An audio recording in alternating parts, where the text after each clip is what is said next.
خرج اللاعب المغربي أشرف حكيمي الذي ينشط في صفوف نادي باريس سان جيرمان الفرنسي لكرة القدم عن صمته، ورد على اتهامات فتاة في العشرين له بأنه اغتصبها داخل منزله قبل أيام قليلة.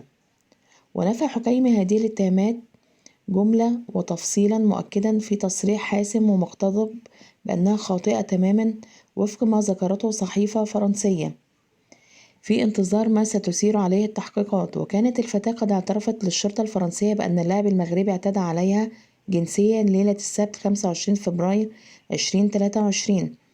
ولم ترغب الفتاة في تسجيل شكوى ضد حكيمي، لكن المدعي العام أصر على بدء التحقيقات بشأن تلك الاتهامات. وفقا لاعترافاتها، فقد بدأت العلاقة بين اللاعب والفتاة ذات 23 عاما في 16 يناير كانون الثاني الماضي عن طريق محادثة على تطبيق انستجرام. وتوجهت الفتاة إلى منزل حكيمي السبت الماضي بعد أن قام اللاعب المغربي بطلب خدمة أوبر لنقلها، حيث كانت زوجته في أجازة مع أطفالها في دبي.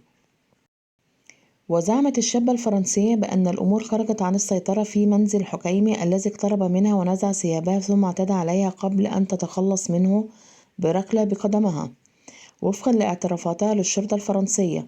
وتقول الفتاة أنها أرسلت رسالة نصية إلى أحد الأصدقاء ليأخذها من منزل اللاعب المغربي بعد الواقعة.